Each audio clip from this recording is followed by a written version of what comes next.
शेतकऱ्याच्या नव्या थार गाडीत वारंवार तांत्रिक बिघाड होत आहेत। शोरूम विरोधात शेतकऱ्यानं हे अनोखं आंदोलन केलंय। आलिशान थार गाडीला त्याने अक्षरशः गाढव जुंपलेले आहेत।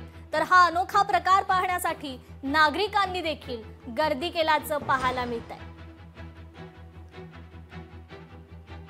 तर पिंपरी चिंचवडमधील एका शेतकऱ्यानं नवीन थार गाडी घेतल्यानंतर लगेच गाडीत अनेक तांत्रिक बिघाड होत असल्याचं लक्षात येताच शोरूमच्या लक्षात आणून देऊनही गेल्या 8 महिन्यापासून शेतकऱ्याला फसवणाऱ्या शोरूम विरोधात आज पिंपरी चिंचवडमध्ये या शेतकऱ्यानं अनोखं आंदोलन केलंय। आपल्या आलिशान थार गाडीला चक्क गाढव जुंपल्याचा हा प्रकार शेतकऱ्यानं केलाय। इथं येण्यासाठी मला 100 ते 125 किलोमीटर यावं लागतं आणि रिजनरेशन करायला मला रोज 45 किलोमीटर जावं लागतं। माझ्याकडे त्याचे गेट पास आहे तिथले त्यांच्या शोरूमचे। आता तुमची नेमकी मागणी काय असणार? माझी मागणी एवढीच आहे, यांनी माझी गाडी आहे ना त्यांची त्यांना घेऊन टाकावी आणि माझे मला पैसे द्यावेत। त्यांचा जो घसारा झाला, टायर वापरले त्याचे त्यांनी पैसे कापून घ्यावेत आणि माझी मला एक म्हणजे महिंद्राची आणि त्यात सह्याद्री मोटर्स कडून मला गाडीच नकोय।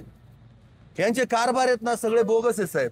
गणेश साहेबांच्यावर आम्ही पहिल्यांदा पण आधी संवाद केलेला आहे आणि त्याप्रमाणे पण त्यांना आपण सांगितलेलं त्यांची गाडीचे जे काही इश्यूज आहेत किंवा काय आहेत हे ऑलरेडी आपण एस्टिमेट केलेलं आहे महिंद्राला आणि त्या पद्धतीनुसार महिंद्राने सेटलेट एक नॉर्म्स आहेत, त्यांचे SOP आहे वॉरंटी टर्म्स हँडल करायला।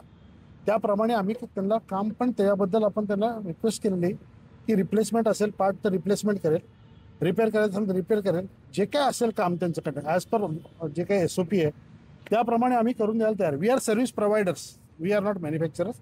आम्ही त्यांच्यावर आहे, यस डेफिनेटली त्यांच्यात इश्यूज आलेले आहेत, आम्ही ॲड्रेस पण केलेला आहे आणि ऑलरेडी नोट पण आहे, त्यांची हिस्ट्री ऑलरेडी नोंद पण आहे। लोकशाही मराठी ऐका, पहा, जागरूक रहा।